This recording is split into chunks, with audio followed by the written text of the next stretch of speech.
Hi అండి, welcome to మా channel. ఈరోజు బీరకాయ ఎండ్రోల్ కర్రీ చేసుకుందామండి. బీరకాయలు తీసుకున్నానండి, 2 ఉల్లిపాయలు, 2 పచ్చిమిరకాయలండి, టమాటాలు 2 అండి, కరివేపాకు, ఎండ్రోలు తీసుకున్నానండి. స్టవ్ వెలిగించుకుందామండి. 4 స్పూన్ల ఆయిల్ వేసుకుందామండి.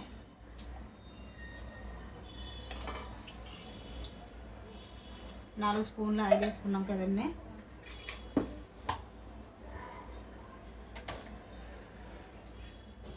ఇందులోనే కొద్దిగా జీలకర్ర వేసుకుందామండి, కొద్దిగా కరివేపాకు అండి,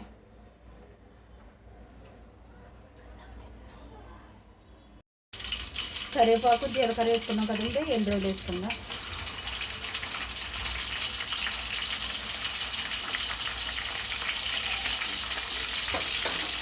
వేసుకుందామండి. ఎండ్రోలు వేగిపోయి కదండి, ఉల్లిపాయలు వేసుకుందామండి. ఉల్లిపాయలు వేసుకుందాం.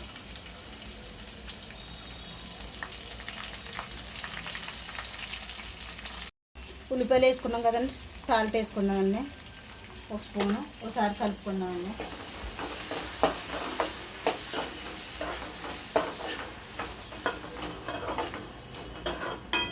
కలుపుకున్నాం కదండి, మూత పెట్టుకుందామండి. ఉల్లిపాయలు మగ్గిదాకానే మూత తెచ్చి చూసుకుందామండి. ఉల్లిపాయలు కూడా మగ్గిపోయి కదండి, టమాటాలు వేసుకుందామండి.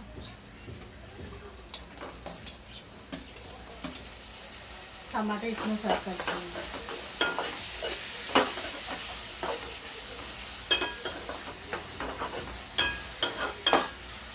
మూత పెట్టుకుందామండి, టమాటా మగ్గిదాకానే. ఇప్పుడు మూత తెచ్చి చూసుకుందామండి. ఉల్లిపాయ టమాటా మగ్గిపోయింది కదండి. ఇప్పుడు బీరకాయలు వేసుకుందామండి.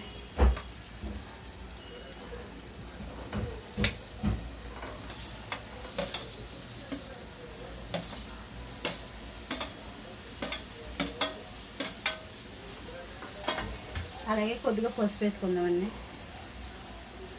ఒకసారి కలుపుకుందామండి. బాగా కలుపుకున్నాం కదండి, మూత వేసుకుందామండి.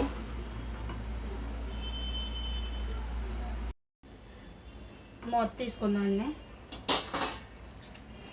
బీరకాయలు మగ్గాయి కదండి. ఇప్పుడు కారం వేసుకుందామండి. 1 స్పూన్ కారం అండి. బాగా కలుపుకుందామండి.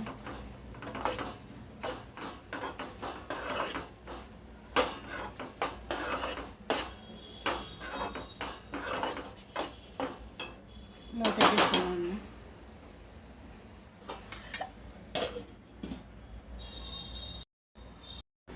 ఒకసారి మూత తెచ్చి చూసుకుందామండి.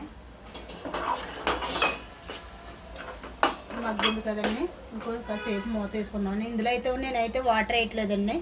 వాటర్ వేసుకోకుండానే బీరకాయలు ఊరిన వాటర్ తోటే ఉడుకుతుందండి. మళ్ళీ కాసేపు మూత వేసుకుందామండి. ఒకసారి మూత తీసుకుందామండి.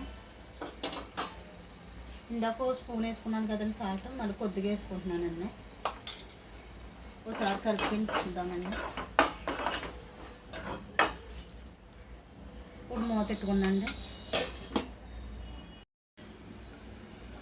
కూర అయిపోయిందండి. స్టవ్ కట్టేసుకుందాం. బీరకాయ ఎండ్రోల్ కర్రీ అయిపోయిందండి. స్టవ్ కట్టేసుకుందామండి. స్టవ్ కట్టేసుకుందామండి. ఫ్రెండ్స్, మీకు కానీ వీడియో నచ్చినట్లయితే లైక్ చేసి, షేర్ చేసి, అండ్ సబ్స్క్రైబ్ చేయండి. బాయ్.